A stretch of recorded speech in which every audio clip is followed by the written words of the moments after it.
મારો દીકરો આવે ત્યારે એ ટોસ્ટીની ડિમાન્ડ કરતો જ હોય છે, તો હું અવારનવાર બનાવતી હોઉં છું. તો તેની રેસીપી તમારી સાથે શેર કરીશ. સૌપ્રથમ એક કડાઈમાં થોડું તેલ ગરમ કરવા મૂકી તેમાં આદુ મરચાંની પેસ્ટ ઉમેરી સાતળી લઈશું. તેમાં સમારેલી ડુંગળી ઉમેરી લઈશું અને સ્વાદ અનુસાર મીઠું મિલાવી ડુંગળીને સાતળી લઈશું. ડુંગળી બરોબર સતળાય ત્યારે તેમાં સમારેલા કેપ્સિકમ ઉમેરી લઈશું. કેપ્સિકમને પણ બરોબર સાતળી લઈશું. કેપ્સિકમ બરોબર સતળાય ત્યારે તેમાં સમારેલા ટામેટાં ઉમેરી લઈશું. ટામેટાં બરોબર સતળાઈ જાય ત્યારે તેમાં મરચું મિલાવી લઈશું. તેમાં બાફેલા રાજમા, બાફેલી મકાઈ અને બાફેલા પાસ્તા ઉમેરી લઈશું. બધું બરોબર મિલાવી લઈશું. હવે તેમાં 2 ચમચા જેટલો ટોમેટો કેચઅપ મિલાવી લઈશું. તેમાં ઓરેગાનો, ચીલી ફ્લેક્સ મિલાવી લઈશું.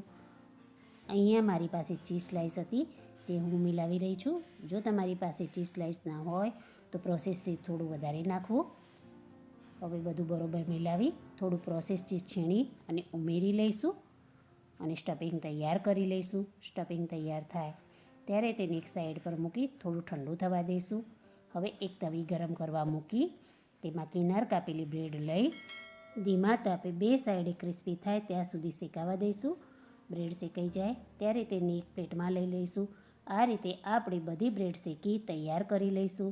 બ્રેડ શેકાઈને તૈયાર છે તો તેની ઉપર બટર લગાવી લઈશું. તૈયાર કરેલું સ્ટફિંગ પાથરી લઈશું.